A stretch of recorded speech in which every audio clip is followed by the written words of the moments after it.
Buenas noches. Continuando con el octavo encuentro de narradores gráficos, ahora vamos a desarrollar la mesa, el rol del ilustrador dentro de la historieta. Nos acompaña Brenda Román como moderadora, también está con nosotros Fer, ilustrador, y con nosotros también está Hugo Espinosa. Un fuerte aplauso para ellos, por favor.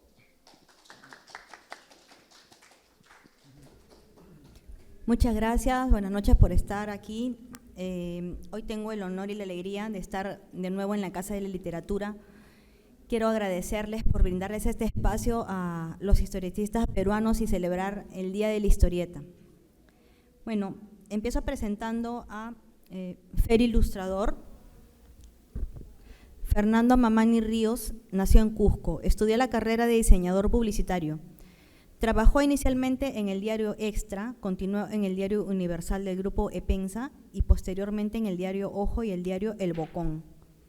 De manera independiente brindó servicios al diario La República, El Comercio, para luego trabajar en editoriales como SM, Santillana, Norma, Corefo y Cátedra Vallejo. Un aplauso, por favor, de bienvenida para Fer Ilustrador. Luego estamos con Hugo Espinosa, diseñador, ilustrador y artista de cómic, con una licenciatura en Arquitectura, Urbanismo y Artes.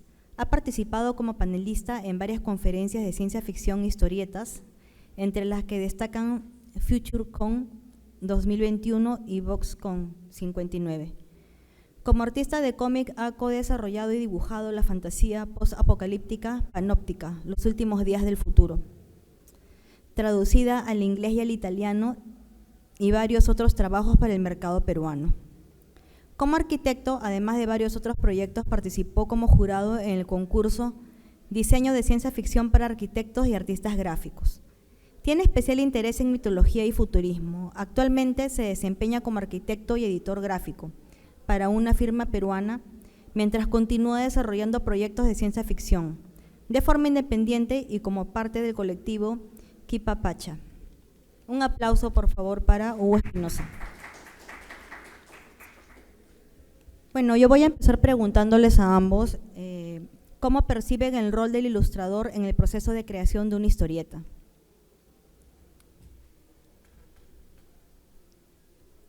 ¿Qué tal? ¿Cómo están? Creo que… ¿Se escucha? Hola, ¿se escucha bien? Sí. Ya. Bueno, es una parte importante del conjunto que viene a ser la revista, ¿no? Creo que tiene que ver un poco con el proceso creativo que tiene cada empresa. Hay empresas como Marvel, ese tipo de empresas en las que hay labores específicas, ¿no? Hay un escritor, hay un dibujante, hay un bocetista, alguien que hace las letras, y obviamente la ilustración es una parte importante de la revista. Yo creo que lo vería así, como una parte muy importante del todo, ¿no?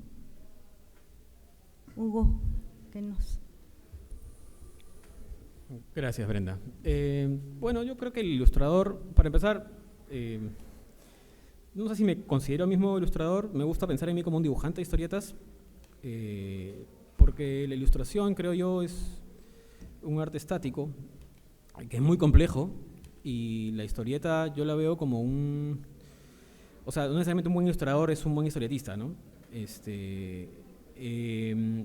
historieta tiene la capacidad de dar mensajes un poco más complejos, menos sintéticos, tienes más tiempo para explayarte, tienes mucho más espacio para diseñar, para hacer lo que tú necesitas, ¿no? Pero yo creo que lo más importante que tiene que hacer el ilustrador dentro de una historieta es ser capaz de captar ese mensaje que el guionista está tratando de decir. Puede ser que el guionista sea yo mismo, por supuesto, pero si hay otro guionista, si hay alguien que quiere dar algo, lo más importante para mí es no saltar, no decir, mira, yo dibujo genial, mira mis dibujos, no, sino ser lo más preciso posible para que el mensaje que esa historieta quiere decir sea captado como debe ser. Sí, bueno, has tocado un punto importante en la palabra ilustrador. Se confunde un poco a veces porque es cierto, sin querer ser muy crítica, yo he visto muchas personas que son exactamente ilustradoras y han incursionado en la historieta, pero no manejan muy bien exactamente el lenguaje de la historieta. Hacer historieta es otra cosa. Lo que pasa es que mayormente cuando nos convocan a dibujar, nos escriben, necesito un ilustrador para hacer historieta, y yo creo que realmente la palabra es un dibujante de historietas, ¿no? O comic drawer, como se dice en inglés, ¿no? A ver, ¿cómo realizan sus proyectos? ¿O cómo prefieren realizar sus proyectos en todo caso? ¿Solos o en equipo? ¿Cómo se sienten más cómodos? Fer. Bueno, en mi caso siempre he trabajado solo. Me siento cómodo trabajando solo porque tengo el control absoluto de lo bueno y lo malo, de lo que puedo hacer, ¿no? Y en el último proyecto, por ejemplo, que es una revista llamada Incat, que trata sobre un personaje que es un gato que se llama Anku, está ambientado en la época de los incas. Es un trabajo que, hay trabajos que nacen de la planificación y hay otros trabajos que nacen de la casualidad. Y en este caso fue un trabajo que nació de la casualidad. No había la intención en este caso de crear un personaje como el que creé y que se convirtiera en una historieta. Entonces, bueno, haciendo un paréntesis, hace muchos años, 15 o más, sí tenía pensado hacer una historieta ambientada en la época de los incas con animales antropomorfos, pero cuando creé este personaje nació de la casualidad y no estaba pensando en hacer esa historieta. Cuando creé el personaje ni siquiera tenía la intención de convertirlo en una historieta. Ya cuando hice un segundo dibujo es cuando decidí convertirlo en una historieta, ¿no? Entonces, a mí me gusta tener el control total. Puede salir algo bien o mal, pero tener el control, ¿no? Soy el que dibuja, el que escribe, y incluso la manera de trabajar las historietas que hago pueden estar basados en lo que dije hace rato. Hacer un trabajo que nazca de la planificación, escribo una historia, creo el personaje, visualizo gráficamente al personaje, creo sus motivaciones emocionales, eso es planificado. Pero en este caso, cuando creé ese personaje llamado Anku, nació de la casualidad. No había una intención de convertirlo en una historieta. Y cuando empecé a trabajar y a hacer el proceso, nació primero todo y fue guiado por algunos dibujos que hice y luego por algunos textos que escribí. Y a partir de ahí empecé a desarrollar todo sin saber cómo iba a terminar la historia, ¿no? Dejé que me llevara los dibujos y los textos que iba escribiendo. Trabajé la revista por bloques, partes, y luego conecté todos esos bloques y al final me dio un resultado que iba a ocurrir algo. Es decir, cuando dibujo y creo un personaje, tengo que crear la parte psicológica, tengo que entender sus motivaciones, por qué de alguna de sus acciones, ¿no?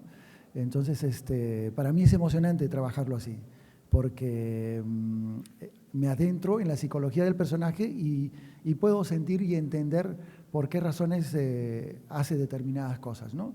Entonces, en mi caso, básicamente yo prefiero trabajar solo, escribir y hacer los dibujos, ¿no? Diagramar la revista y todo eso, ¿no? Es como me siento más cómodo, ¿no? Oye, me parece muy interesante. Yo creo que puedo encontrar digamos, algo bonito en ambas modalidades. Yo creo que solo, como tú dices, tengo más libertad, tengo más control, pero también tengo un problema que tengo yo, por supuesto, seguramente muchos no lo tendrán y espero que tú no lo tengas, que es que un proyecto solo, sobre todo uno de envergadura importante, llevarlo a cabo solo implica sacrificar un montón de cosas en mi vida que a veces de repente no puedo. Si tengo una persona al costado como un guionista que depende de mí para que el producto que yo haga funcione, entonces el producto me es más fácil llevarlo a cabo de alguna manera. Claro, solo, además yo creo que la historieta es tan rica en términos de lo que puede llegar a ser, o sea, como hablando de dibujantes, hablando de, tú mismo has comentado de que hay diferentes roles, ¿no? Hay diferentes personas que trabajan en una historieta. Yo, por ejemplo, admito que si me pongo a colorear una historieta, a mí mis colores no confío en mis colores, confío en mis lápices, confío en mis tintas, pero si pudiera conseguir un colorista, digamos, me sentiría un que confío, sería más cómodo para mí, pero tengo que confiar en él. Igual en el guionista, si el guionista me compra, yo le pongo punche. Eso a mí me gusta mucho porque creo que si hay un buen guionista detrás, yo puedo estar tranquilo sabiendo que el mensaje está correcto, el tiempo está correcto, los pasos están correctos, está organizado de cierta manera que va a ser efectivo, que va a ser impactante. Entonces yo me puedo preocupar en lo que más me gusta, que es dibujar. Ahora, finalmente soy un creador y como creador ando creando personajes todo el tiempo, historias todo el tiempo, ¿no? Pero sí me gusta centrarme mucho en el dibujo, por ejemplo, investigar previamente a la construcción de cada personaje. Si tengo que crear un personaje peruano, me puedo meter en una mitología mochica, por ejemplo. Si por A o B tengo que crear un personaje que me ha pasado, personajes que tienen que ver con otras realidades, bueno, pues hay que meterse, investigar. Me tocó una vez investigar sobre dioses africanos, no sé, no llegó mucho, pero, o sea, puedo ponerme a investigar, puedo ponerme a crear el personaje y como ilustrador mi objetivo es darle forma a esas ideas que el guionista o yo mismo queremos llevar a cabo, ¿no? Me gustaría acotar algo sobre ese tema. Yo creo que todo es válido, es decir, no hay ninguna de las dos que sea correcta. O sea, yo lo trabajo así, pero no porque crea que así se debe trabajar, sino hay formas. Y creo que uno debe sentirse a gusto desarrollando el trabajo como más se siente a gusto. Exacto, exacto. Creo que al final esa es la idea, que uno se sienta cómodo desarrollando la historia. Ahora, si de repente alguien me presenta una buena historia o Alan Moore me eso dice, te iba a preguntar justo, si claro, viene un si guionista. Alan Moore me dice, mira, tengo este guión, oye, yo con gusto, Estamos ¿no? esperando a Alan Moore. Es decir, no, o sea, pero solo que en mi caso, en mi contexto, yo me siento cómodo trabajándolo así, ¿no? Pero las otras formas son válidas. Es más, como digo también, es decir, yo veo la historieta como, es decir, yo no he estudiado sobre este tema, pero en el campo de acción he llegado a ver algunas cosas como que la historieta, cómic o manga pueden nacer de la planificación o de la casualidad. Yo he hecho trabajos que nacieron de la planificación, como decía hace rato, ¿no? Trabajos en los que estaba planificado qué debía hacer, por qué razón. Inspirarme incluso en algunos otros trabajos y tenía motivaciones, ¿no? Entonces escribías el guión y luego empezabas a desarrollar la historieta. Pero en este caso nació de la casualidad y eso me pareció fantástico.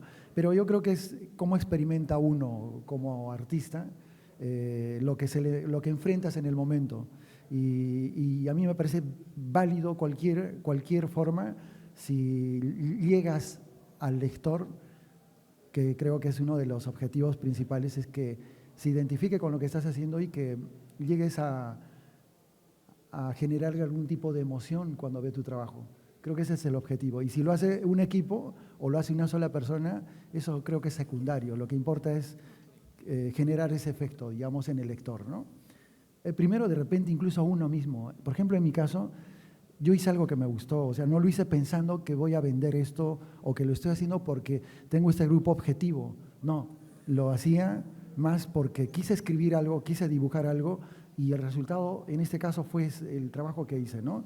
Y ya después es la gente quien puede gustarle o no, porque tampoco lo hice con esa intención, ¿no? Bueno, ahí has tocado un punto clave, ¿no? Tiene que gustarte a ti mismo, ¿no? A mí, no sé si he tenido la suerte o la no suerte, que no me ha tocado trabajar para una empresa que me dice, oye, tienes que entregarme esto mañana, ¿no? Todas las cosas que he trabajado, que he estado trabajando y haciendo, han sido, primero, y sí, me gusta planificar mucho, pero sí, primero, yo soy la primera audiencia, ¿no? Soy la primera persona a la que tiene que gustarle, y segundo, mi guionista o mi editor, por supuesto, me encanta o sea, es bueno que les guste, ¿no? Pero primero yo tengo que ver y decir, sí, este trabajo vale la pena, ¿no? Sí, bueno, en ambos casos lo que yo puedo aportar es de que ha sido muy interesante lo que acabo de escuchar, porque a mí me gusta también planificar o trabajar sola, ¿no? Pero hay un momento en que sí, pues es bonito también que te den un guión como para desarrollar, pero todo el tiempo trabajar bajo guiones de otra persona debe ser un poquito, no sé, pues uno también a veces quiere desarrollar sus propias ideas, ¿no? Hablando de realizar y desarrollar proyectos, les quiero preguntar, ¿cómo realizan sus proyectos? ¿Cómo se organizan? ¿Cómo organizan sus proyectos gráficos? ¿Cuánto les toma? Eso de la casualidad me da un poco de curiosidad. Yo creo que es un poco, bueno, básicamente en mi caso creo que es un poco repetitivo con lo que ya he comentado antes. Planificar. Cuando la historieta tiene que ver con algo que estoy planificando, que voy a, por ejemplo, en el tema de planificación, porque he hecho trabajos planificando, ¿no? Entonces, de repente me basaba en historias, de repente Caballeros del Zodiaco y Dragon Ball. Y tenía que crear algo que tuviera más o menos ese aire, ¿no? Escribía una historia, pensaba en el personaje que podía interpretar esa historia y luego empezaba a dibujar secuencialmente. Perdón, pero tú lo dibujas de frente, o sea, no escribes el guión primero, sino tú dibujas. No, claro, en ese caso de planificación escribía una historia y luego empezaba a dibujar, o sea, en ese orden, ¿no? Creas una historia, creas los personajes y luego empezaba a dibujar. En el tema de planificación. Y en el tema de casualidad que me ha ocurrido, y de verdad, en este último trabajo que hice, me he sentido súper emocionado porque experimenté algo que nunca había experimentado. Es decir, desarrollar algo que tuvo el detonante fueron 2 dibujos. Luego que hice esos 2 dibujos, es decir, era un día de ocio en el que no estaba haciendo nada y empecé a bocetar cualquier cosa. Y en este caso estaba bocetando un gato. Ni siquiera sabía por qué un gato, porque siempre me preguntan por qué un gato. Y luego que dibujé el gato, me pregunté qué ropa debía ponerle. O sea, no estaba pensando en crear una historieta, solo en hacer un dibujo. Y le puse la ropa de un personaje que ya tengo, ¿no? Que existe, que se llama Kapai. Y luego que hice ese dibujo, ese fue el detonante, pero que todavía no me motivó para hacer una historieta. Cuando hice el segundo dibujo del personaje es cuando decidí contar una historia de él, porque cuando vi el dibujo que hice, sentía que tenía que contar una historia del personaje. Eso hizo que yo escribiera un texto, que es justo la introducción de la historieta, la primera página. Y eso me sirvió como pie para crear. O sea, eso me generó una emoción. Cuando yo creo, me siento en ese lugar, me siento en el ambiente. O sea, siento que estoy allí. Y cuando como ya tenía el personaje, entonces había un texto, escribí otro texto que más o menos perfilaba un poco al personaje. No sabía cómo iba a terminar la historia, pero el texto, las 2 primeras páginas que dibujé fueron, digamos, las cosas que me fueron guiando. Y a partir de ahí empecé a dibujar por bloques. Es decir, fue una cosa que no había algo, digamos, que no estaba siguiendo, digamos, ninguna, ¿cómo se diría? Algún parámetro. No estaba siguiendo, digamos, una guía. Simplemente estaba abordando el trabajo a medida que iba avanzando, escribiendo un texto, haciendo otro par de dibujos, y no sabía cómo iba a terminar la historia y no sabía qué iba a venir después, y eso me emocionó. Y sin compararme, porque está en otra escala, es un genio. Alguna vez yo leí que, y en ese momento, en un determinado momento, estaba emocionado y recordé que Miyazaki había dicho, Miyazaki es el director del Viaje de Chihiro, El Castillo Ambulante, que dijo que él nunca sabía cómo iban a terminar sus historias, que no sabía dónde le iba a llevar. Recordé eso, no por querer compararme a él, sino recordé que yo sentí lo que seguramente él debía sentir, porque cuando yo abordé ese trabajo, estaba emocionado y no sabía dónde me iba a llevar, no sabía cómo iba a terminar la historia. Y cuando terminó, como digo, en mi caso, yo lo abordo como si fuera un actor. Yo tengo que saber por qué he creado el personaje, su perfil psicológico, tengo que saber qué siente él.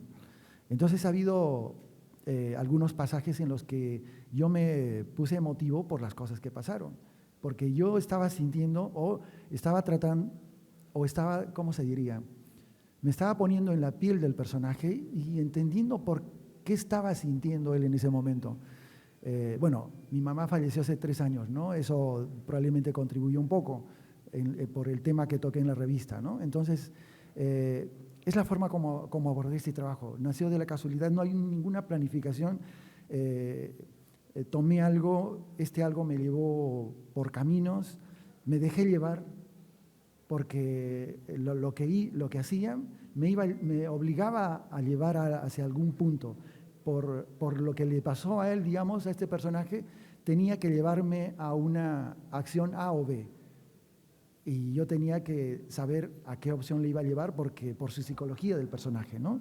Entonces, a mí me pareció fantástico la experiencia que tuve con este primer trabajo, que es la primera vez que hago algo que nace de la casualidad y que abordo el trabajo, el texto y los dibujos, no como en la primera página, segunda, tercera y cuarta secuencialmente, no. Fue por bloques y me dejé llevar, ¿no? Así que es la forma como abordé este trabajo, pero de la planificación es la forma más, digamos, entre comillas, más normal, que lo trabaja de forma secuencial, ¿no? Y bueno, esa es mi experiencia, ¿no? Con mi trabajo. Eso que cuentas es muy, muy, como tú dices, esa emoción que tú sentías, qué envidia, ¿no? Yo creo que soy un poco culpable, soy bien dogmático, bien académico. A mí me gusta un guión, no sé si me gusta o es lo que tengo, o porque es la forma que yo también he aprendido a trabajar. Cuando estaba chiquillo también agarraba y me ponía a dibujar y todo. Todavía tengo mis cositas antiguas. Pero yo he aprendido a trabajar con un guión más parametrado. Y debo decir que tiene un gusto muy particular, sobre todo al principio, cuando empezamos a hacer el cómic que es con el que yo trabajo, que es Panóptica. Una de las cosas más emocionantes que hubo en esa época fue la lluvia de ideas inicial y la lluvia de ideas que han ido apareciendo cada cierto tiempo conforme la historia iba avanzando. Esa idea inicial, sobre todo si te sientes cómodo con la otra persona con la que trabajas y confías en su trabajo, confías en su visión, realmente las sesiones pueden ser emocionantes hasta morir y te motiva y te motiva y te motiva a seguir avanzando. Y cuando recibes el guión, tú ya tienes idea de cómo son los personajes, ya te alucinaste, ya te fuiste a investigar, ya te fuiste a diagramar, a darle forma a eso que comenzaron a conversar. Mientras él comienza a darle forma a lo narrativo per se, yo comienzo a darle forma a cómo tiene que verse, cómo va progresando. Y efectivamente, los personajes al final terminan diciéndote qué es lo que quieren hacer. Yo tuve un personaje en Panóptica que empezó en el primer número y luego ha vuelto a aparecer al final, y rediseñarlo de un lado a otro me gustó muchísimo, porque ya este personaje había pasado por un montón de cosas, lo habíamos dejado de ver hace un tiempo y tenía toda una carga, y bueno, es un personaje de una niña, y bueno, yo también acababa de ser papá, justo tenía una niña, también me sentí identificado. Mi compañero, mi guionista, también acaba de ser papá, y la presencia de los padres en Panóptica está muy presente. Hay muchos papás y muchos hijos, y hay diferentes relaciones entre ellos. Entonces, se hace personal de una u otra manera, ¿no? Y eso es una de las cosas que más me gusta a mí. Luego, una vez que tengo el guión, o sea, mientras el guionista me da el guión, por ejemplo, el último proyecto que hemos estado trabajando, a mí me ha interesado mucho.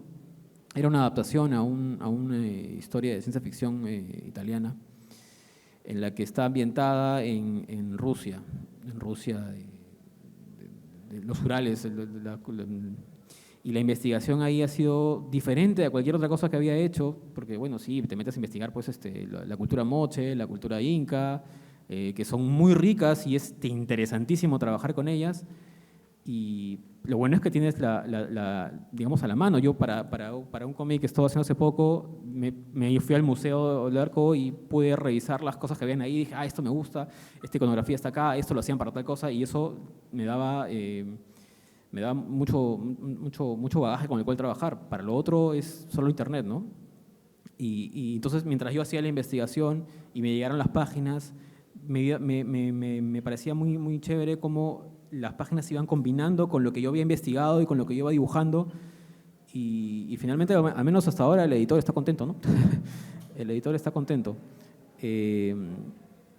Entonces, ya cuando se trata de un proyecto más personal, también termino yo haciendo un guión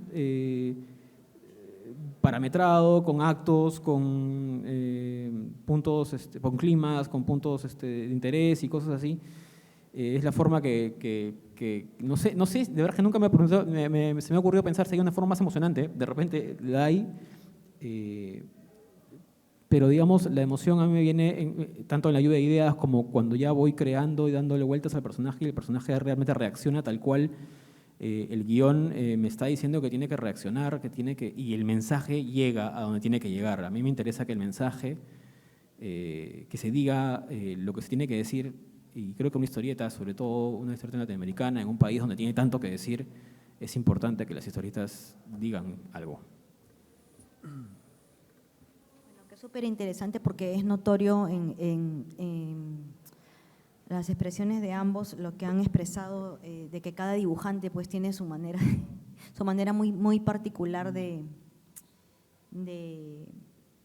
proyectarse y de hacer su proyecto y de organizarse sobre todo, ¿no? En mi caso, por ejemplo, yo sí me vuelvo loca sin un guión terminado, ¿no? O sea, yo sí, por más corto que sea, trato de hacer el sketch, ¿no? De principio a fin, si no como que me pierdo o como que me voy, como que me dejo ir o me desanimo incluso. Por último, quisiera saber cómo perciben ustedes que se está desarrollando en nuestro medio la historieta, cómo ven a la historieta local ahora, ¿no? Bueno, yo soy una persona poco sociable. Vivo en mi mundo, vivo retraído, vivo en mi casa. Hace 10 o 15 años no consumo televisión, no he visto nada nuevo, pero por la revista he comenzado a ir a ferias y eventos y he visto que hay cosas interesantes.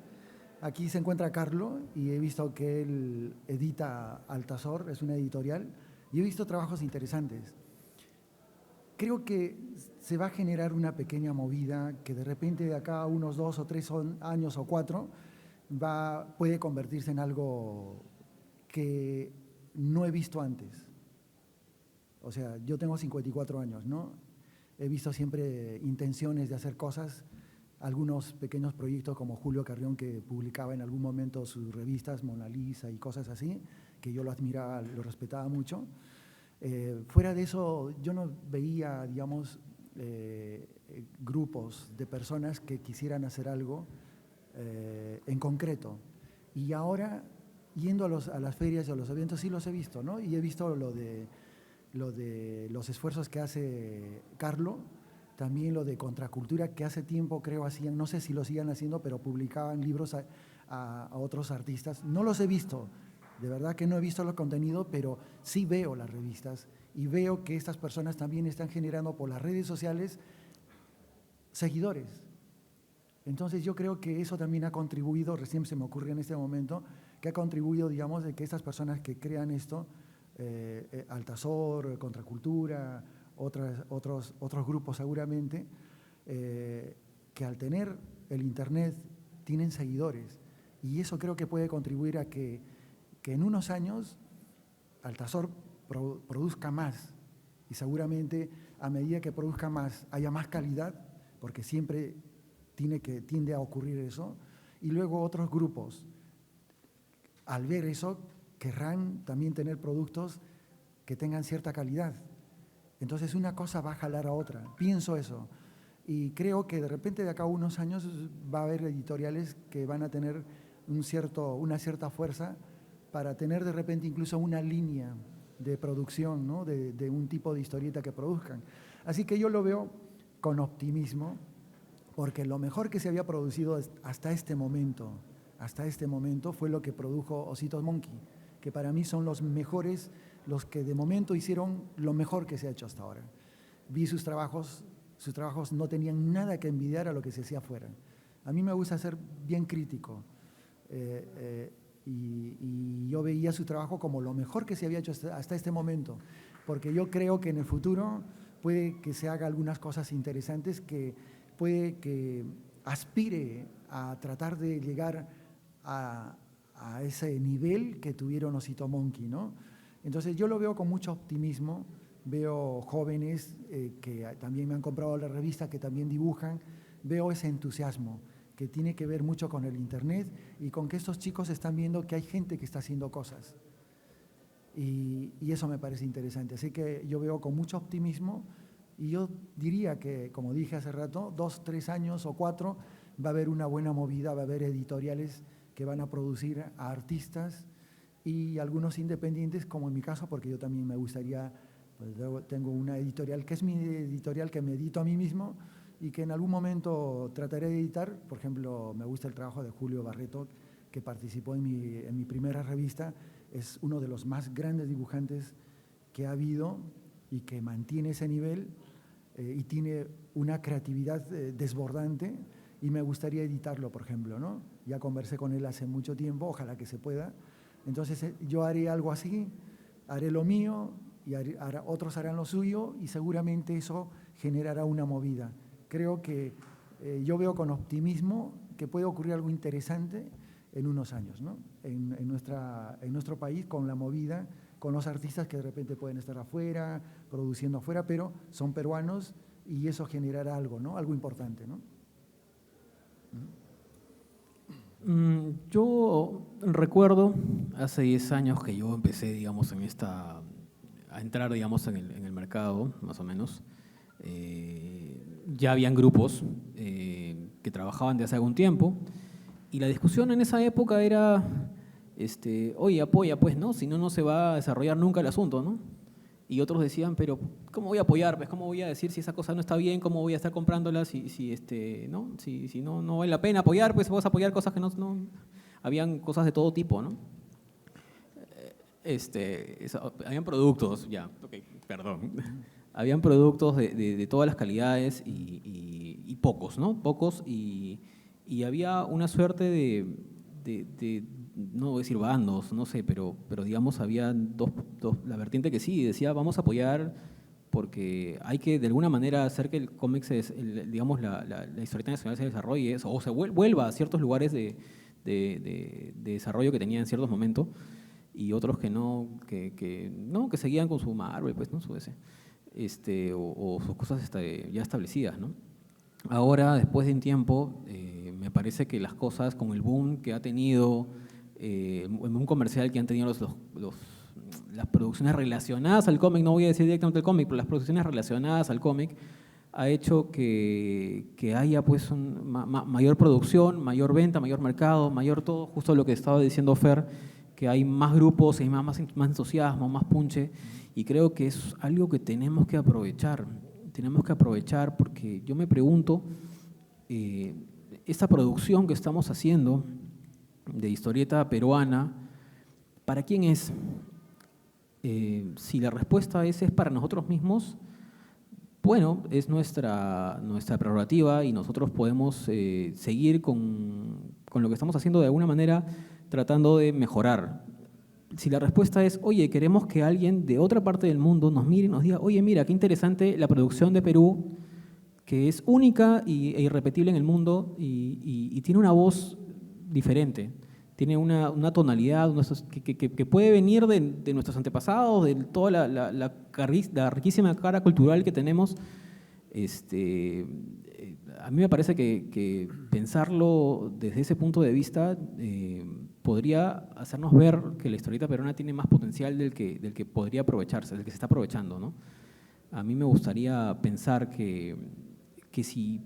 A ver, yo sé que hay muchos grupos ahora, muchas producciones. Yo no sé si todos están en la misma página y con eso no quiero decir que todos tienen que hacer lo mismo, ¿no? No todos tienen que ser superhéroes, no todos tienen que ser manga, no, todos tienen que ser diferentes. O sea, tenemos que encontrar una voz, pero me parece que a veces yo veo que los grupos hay grupos, hay como guetos que están como que no muy en sintonía con los mismos y se critican demasiado. No sé si estamos dándonos la mano en lugar de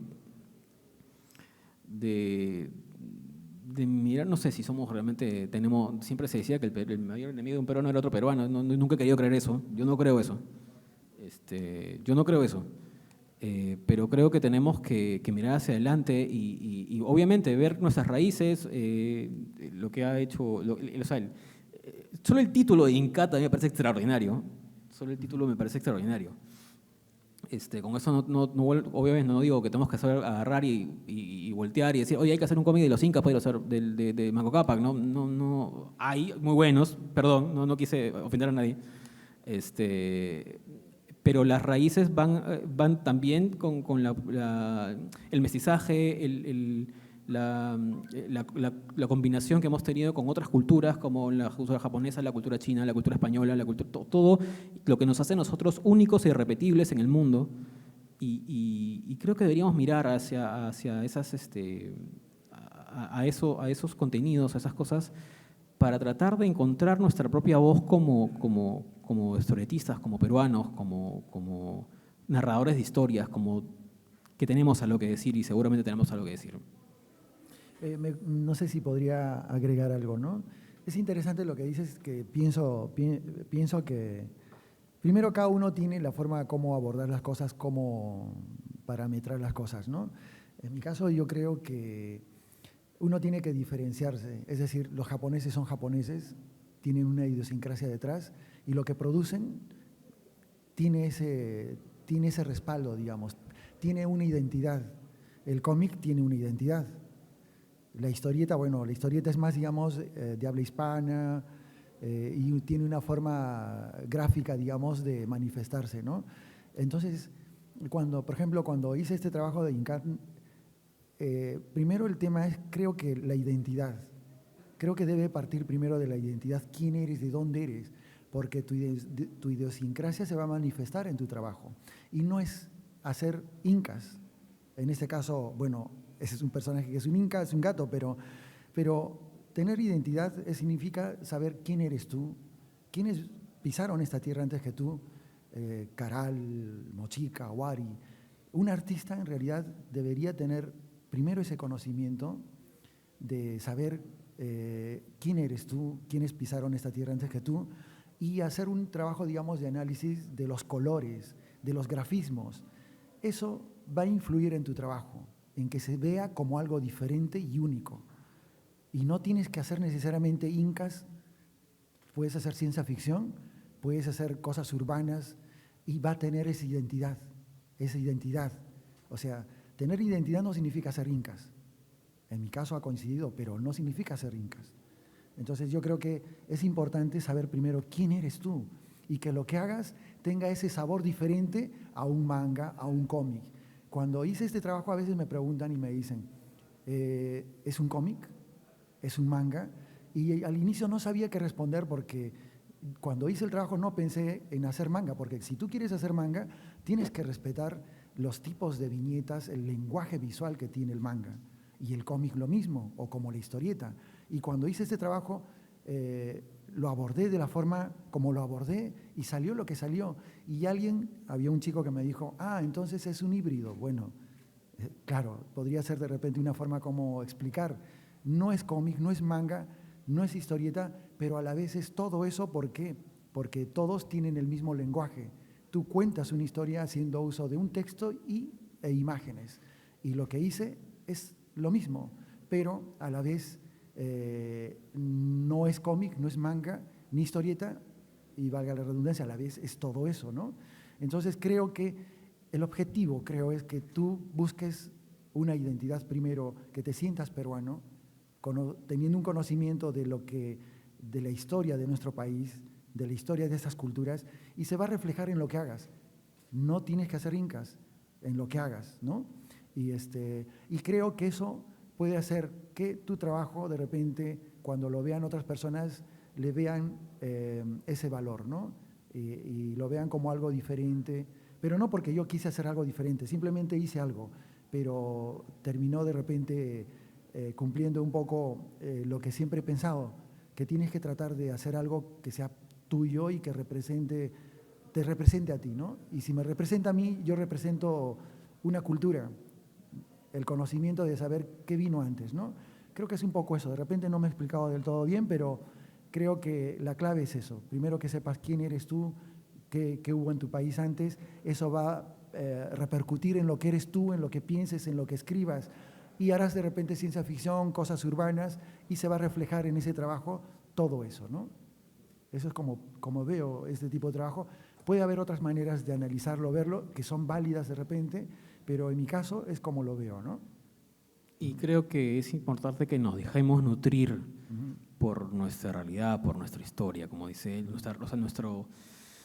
esa identidad. No tenemos que escarbar mucho para encontrarla, o sea, está ahí, está afuera, ¿no? Está ahí. Y si nos dejamos nutrir por eso, me decía el editor italiano que nos está publicando Panóptica, que yo le decía, bueno, pero tú lo ves, no, yo me dice, yo lo veo muy latinoamericano, me dice, o sea, lo veo muy, y yo, o sea, yo no me he dado cuenta de lo que estábamos haciendo realmente, pero me dice, o sea, nosotros en nuestra historia tenemos, ¿qué tenemos? Dictadores, tenemos hambre, tenemos toda una historia muy compleja de una idiosincrasia muy única, que si nosotros nos dejamos nutrir por eso, eso va a aparecer en nuestra producción, va a estar ahí, porque es lo que somos, ¿no?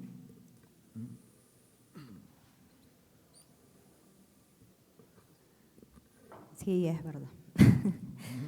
Somos lo que somos. ¿Hay alguna pregunta del público? Vamos a hacer una pequeña ronda de preguntas, si alguien está interesado en preguntar algo.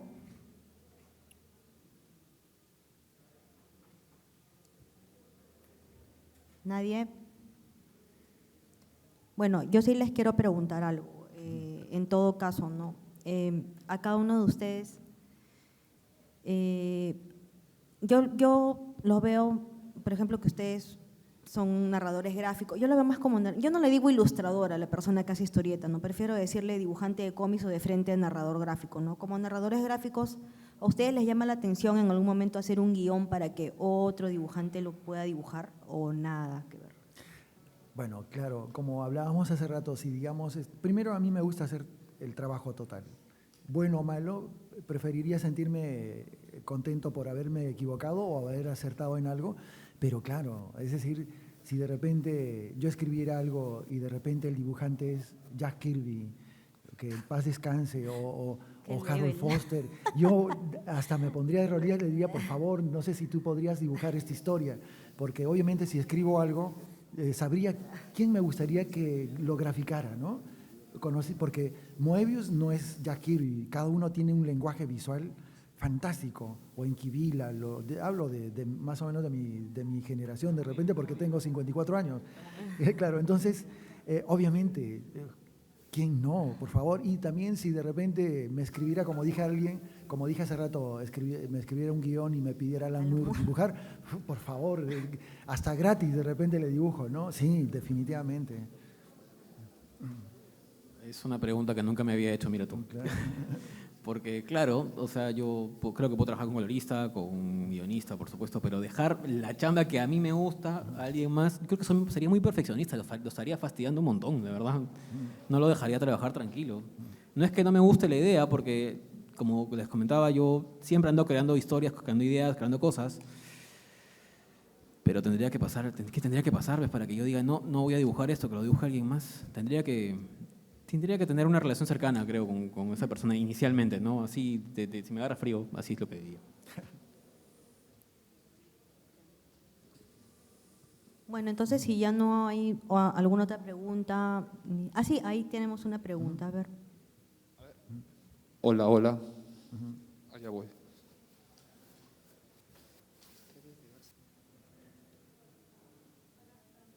¿Se escucha? Sí, se escucha. Hola, ¿qué tal? Muchas gracias por darnos este espacio, ha sido muy interesante escucharlos.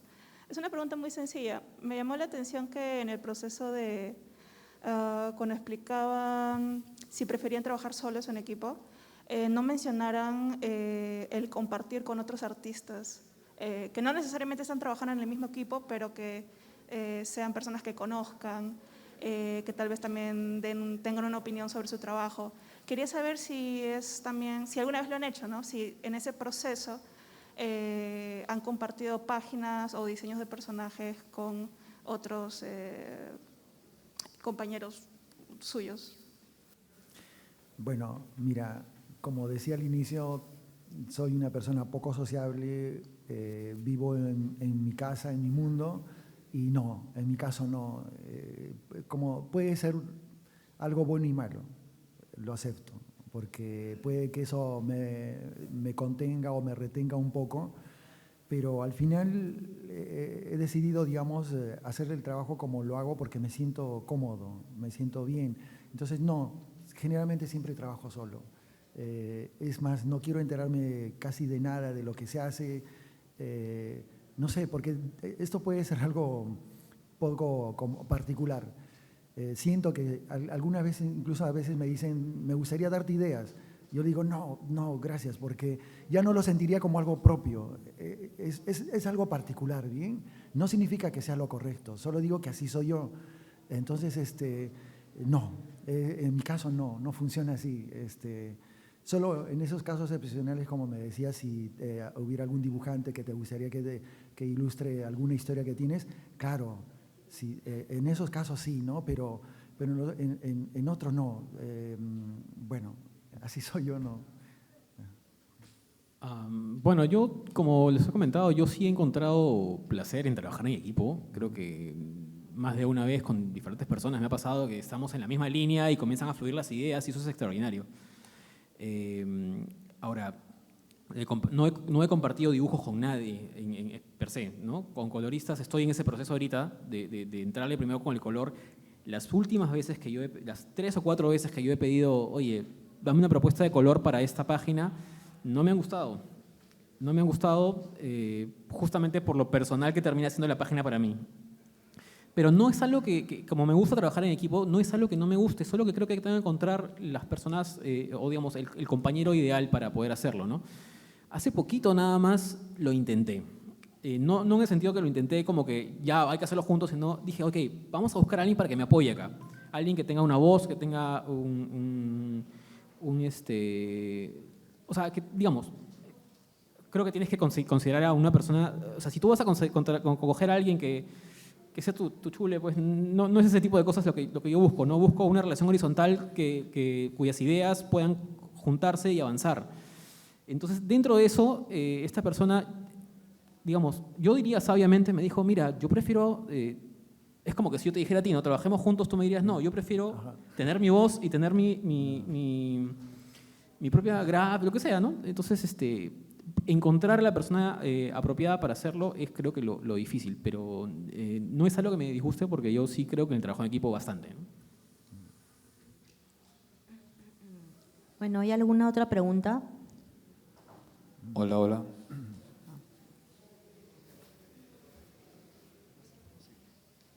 Hola, muchas gracias a los tres por las experiencias que han compartido. Yo les quería preguntar a cada uno más o menos cómo veían su propio trabajo hace 5 o 10 años atrás y cómo se ven también en el futuro de 5 a 10 años en el futuro. Bien, yo comencé a hacer historieta a los 17 años, un poco antes, pero hice historieta a los 17 años. Hice 2 historietas para el Instituto Nacional de Cultura del Cusco, a los 17 y 18 años. Y de ahí vine a Lima, yo soy del Cusco, ¿no? Vine a Lima con la idea de hacer historieta, pero no en Lima, sino quería irme a España o a Argentina. Me quedé acá, empecé a trabajar en diarios y en los diarios también hice algunas historietas. En el diario Extra hice una pequeña historieta, luego en el diario Ojo hice también otra historieta, 2 historietas, que eran como prólogos para mí, no eran historietas, eran prólogos de historietas. Luego hice un intento, porque era un momento en el que yo quería publicar una revista que se llama Ado, y es una revista que salió hace 20 años. Imprimí como 40 ejemplares más o menos, y ese era un trabajo en el que yo quería plasmar en esta revista algo que estuviera lo más cercano a lo profesional que en ese momento consideraba que no veía, ¿no? Entonces, desde esa época hasta ahora no volví a hacer historieta. Lo he retomado con Incat, lo de Ancu. Entonces, para mí fue como una pausa Es decir, en ese intervalo he estado haciendo algunos bocetos de un personaje que se llama Capay, que es un inca, ¿no? Es una historia fantástica, comienza desde la época caral hasta la actualidad, por decir, pero eran solamente bocetos, ¿no? Eran bocetos, algunos pintados, pero no era una historieta terminada. Entonces, después de esa revista ADO, que publiqué, imprimí como 40 ejemplares, ahora es recién cuando he vuelto a hacer historieta. O sea, ha habido una pausa de casi 20 años en que he vuelto a hacer historieta. Y yo diría que es como una pausa, es decir, veo ese trabajo de ADO, veo los dibujos y veo que son dibujos interesantes, respetables, y veo lo que he hecho ahora y digamos, es como si le hubiera dado pausa y estoy retomando algo, Y obviamente claro, de todas maneras hay un proceso de madurez, porque has leído más cosas, has visto más cosas, pero digo que fue como una pausa que he retomado porque no hice historieta, ¿no? Entonces, eso básicamente, ¿no? Yo creo que ha habido una evolución, como es natural, pero he sentido que ha sido como una pausa, no como un trabajo continuo de evolución, sino como que dejé hace 20 años un trabajo y lo retomé ahora, ¿no? Es básicamente eso, ¿no? En mi caso. Bueno, en mi caso yo sinceramente, yo me siento en constante evolución, ¿no? O sea, yo siento que hace 5 años era una, ahora soy otra. Después de todo ha habido una pandemia, o sea, ¿quién no se ha dejado afectar por esa pandemia? Eso para mí ha sido un poquito como un antes y un después porque afectó a mis relaciones, afectó a mi familia, afectó a mi trabajo, afectó un montón de cosas, ¿no? Y eso de todas maneras se ve en la gráfica, quieras o no quieras, o sea, todo lo que a ti te pasa, o por lo menos lo que a mí me pasó, lo que me pasa y lo que me sigue pasando, así me siento yo en constante evolución. Yo sé que hoy día mi dibujo es y yo sé que de acá 2 años, de acá 3 años, de acá 5 años, los temas van a ser otros, mis dibujos van a ser otros. No quisiera estancarme, trato de nutrirme también de personas tanto como que son mucho más mayores que yo, como de personas muy jóvenes, ¿no? Yo agradezco, por ejemplo, tengo una hijita que ya está casi en la adolescencia, ¿no? Y a veces mucha gente suele decir, vaya tonterías que escuchan los jóvenes o que ven los jóvenes, ¿no? Pero yo no lo veo tanto así, o sea, a mí me causa cierta gracia y me doy cuenta de que todo eso es como si tú pusieras una fruta en una mesa y se va nutriendo de toditos esos olores, de toditos esos sabores y esas cosas que se escuchan, ¿no? Entonces yo siento que yo me siento que yo como artista tengo que estar en constante evolución. Me sofoca, o sea, me vuelve loca estar en una sola cosa y pensar que sí, voy a seguir haciendo esto de acá a 5 años.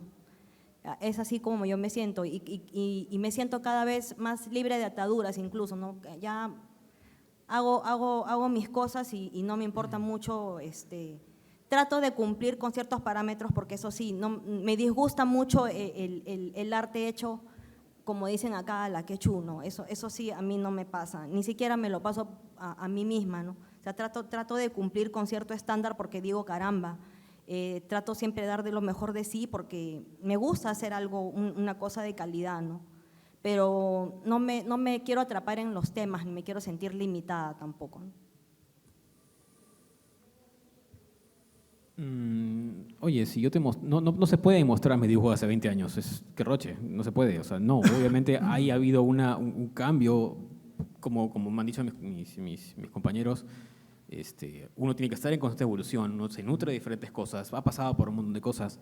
Entonces, yo creo que la diferencia principal, fuera de que sí, pues uno mejora un poco el dibujo, mejora el trazo, mejora todo, yo creo que ahora quiero decir cosas. Antes yo quería dibujar y era más chiquillo en fin, lo importante era dibujar. Ahora lo que quiero es, de alguna manera, transmitir y decir cosas y espero que de aquí en adelante lo logre, o sea, avanzar y tratar de inspirar también a otras personas a que quieran decir sus cosas, a que tengan su voz y que al mismo tiempo pretendo rescatar cosas de nuestra realidad nacional de una u otra manera, del pasado, del presente, el futuro, ojalá lo consiga, ¿no? Yo creo que es una necesidad de todo artista siempre tener una cierta voz, ¿no? Bueno, ¿alguna otra pregunta más, alguna consulta, alguna duda? Sí. Hola, hola.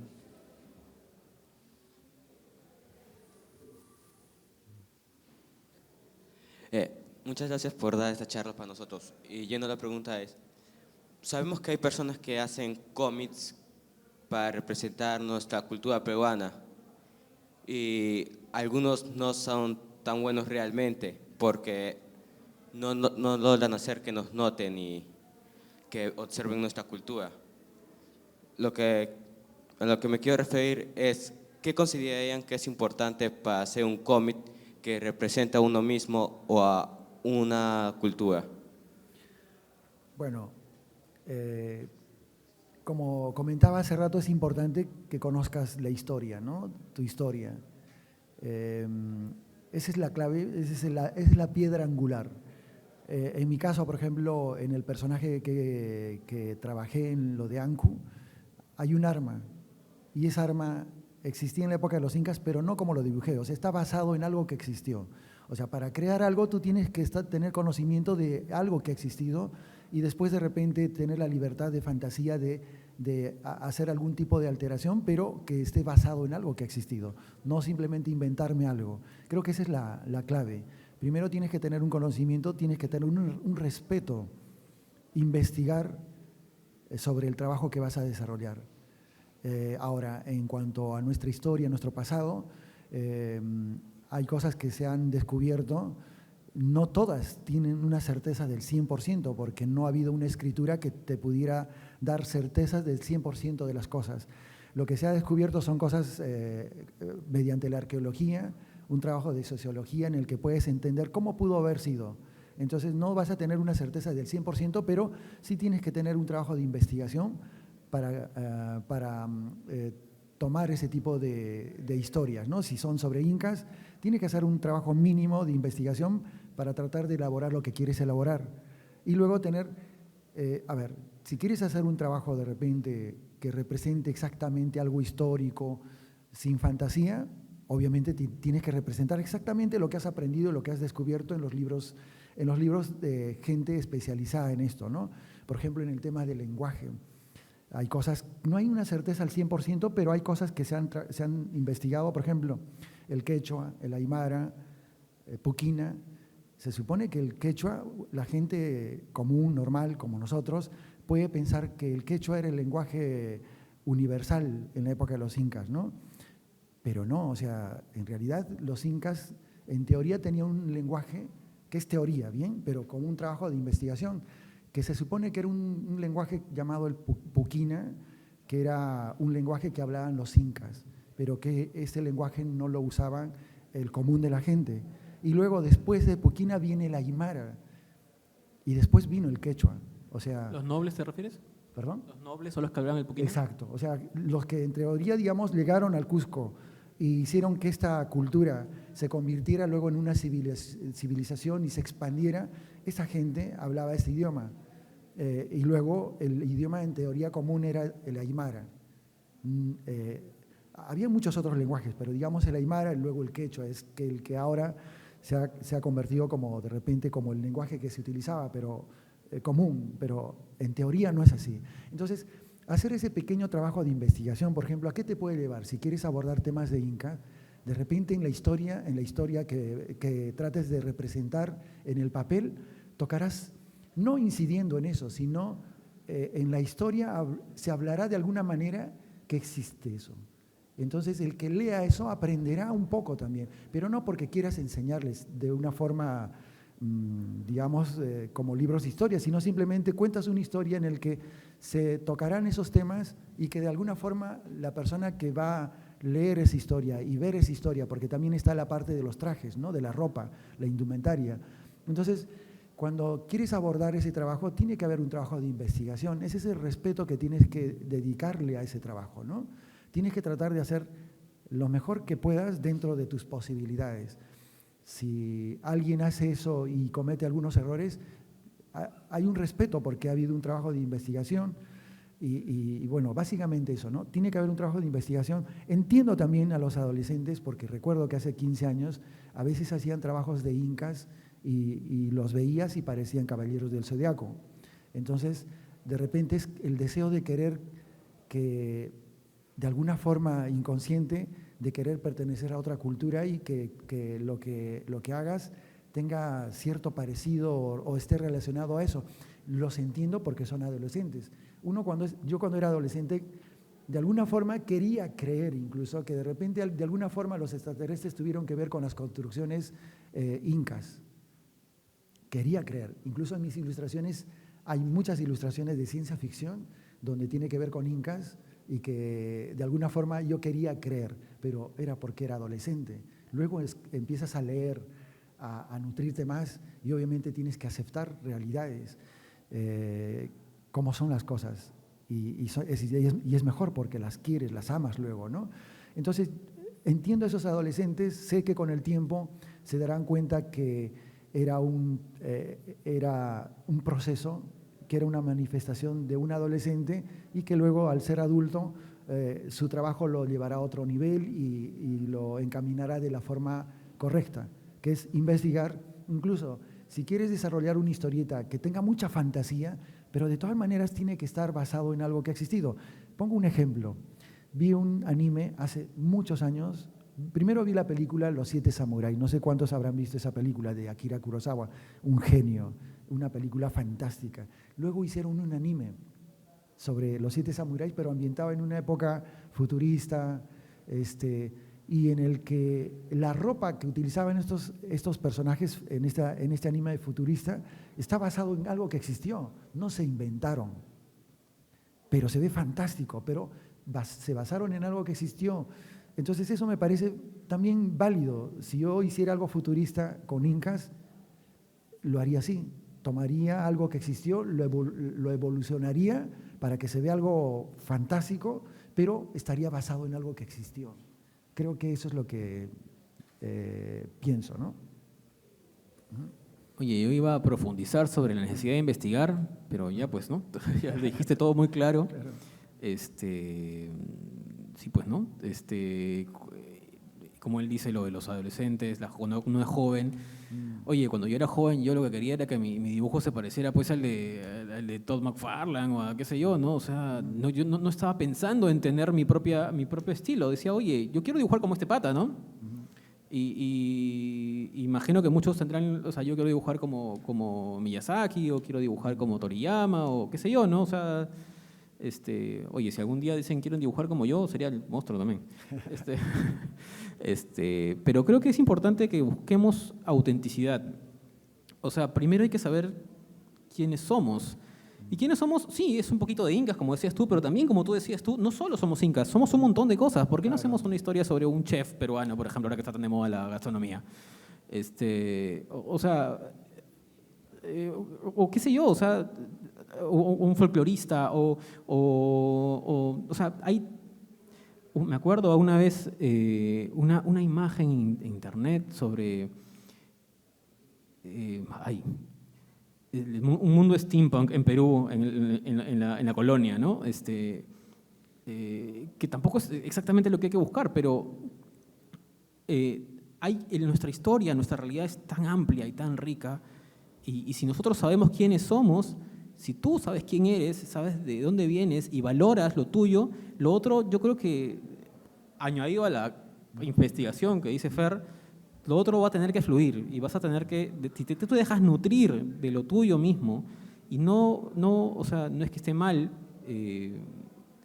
decir, oye, yo quiero dibujar como este pata, ¿no? O sea, entiendo yo lo he pasado. Dicho sea de paso, los japoneses al principio se dedicaron a copiar a los americanos desde un principio y luego ahora lo superaron en muchas cosas, ¿no? Pero ha llegado un momento en que todos tienen que encontrar su propia realidad, o sea, nutrirse de sus propias cosas para poder llegar a eso. Entonces, primero, como dice Fer, está la investigación. Lo segundo para mí, o primero, o uno con un otro, cuál es más importante, es saber quién eres, ¿no? Saber cuál es tu identidad, como hablaba Fer también, ser auténtico a lo que te rodea, ¿no? Yo le comentaba a Brenda, oye, si yo quiero leer un manga, me voy a comprar un manga japonés, pues, ¿no? No me voy a comprar un manga peruano. O sea, si me quiero comprar un cómic de superhéroes, bueno, pues me voy a comprar uno de Marvel, pues, ¿no? ¿Quiénes queremos que nos compren? Entonces, hay que buscar esa autenticidad, y esa está dentro de nosotros, en realidad, y está aquí a nuestro alrededor. No tenemos que, porque la investigación también es sentarse a ver, a observar, a vivir con la gente, a recorrer las calles. Hay muchos tipos de investigación para hacer historias, creo yo. Claro, y me gustaría agregar algo ahí. Es decir, eso es lo que pienso, pero no lo digo como que están obligados los otros a hacerlo, ¿no? Cada uno siempre en algún determinado momento encuentra después qué hacer. Siempre empieza por algo y después, decías tú, todos tenemos que queremos decir algo. Creo que eso se aplica, digamos, en la música. Por ejemplo, tienes un grito de guerra, digo yo.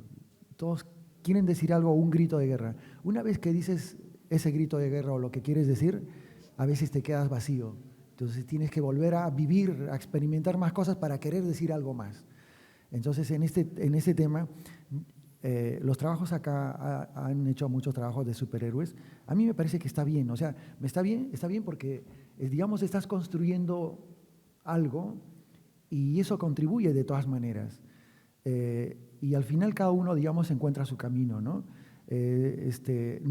Cuando dije todo lo que dije, no digo que como obligación quiero forzarlos a que lo hagan así, ¿no? Yo creo que cada uno tiene que sentirse más o menos bien haciendo lo que hace, pero de repente incluso en el tema de superhéroes, creo que si tú conoces tu pasado, tu historia y todo ese tema, creo que influiría en tu trabajo de superhéroes y probablemente no estarías,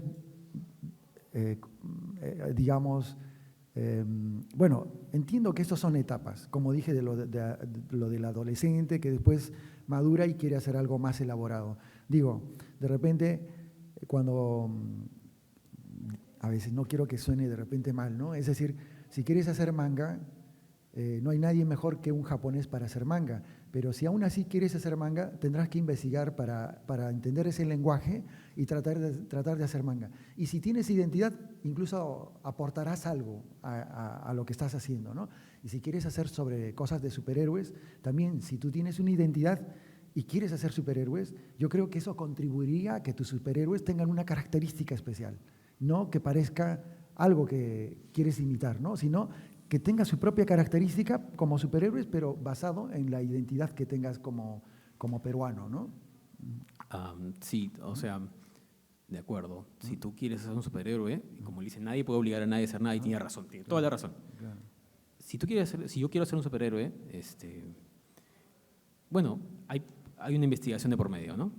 Entonces, si tú después de tu investigación, después de toda la autenticidad y todo lo que te has metido en el análisis de la situación, de los personajes que quieres hacer, después de eso te das cuenta que el superhéroe es la mejor respuesta para la cosa que tú quieres contar, ese superhéroe va a ser el superhéroe. Va a ser un superhéroe totalmente diferente a cualquier otro superhéroe que hay en cualquier mercado, porque va a responder a una serie de cosas que tú has analizado y has deconstruido el superhéroe, lo has situado en otro lugar y lo has vuelto a construir y ya va a salir una cosa totalmente diferente y muy original probablemente y muy única, ¿no? Lo mismo con el manga, o sea, yo en todas las cosas que he estado haciendo, yo he experimentado con muchos estilos, he jalado un poquito de acá, he jalado un poquito de allá. Yo he jalado cosas de manga en algún momento, en épocas recientes, no me refiero cuando era joven, ¿no?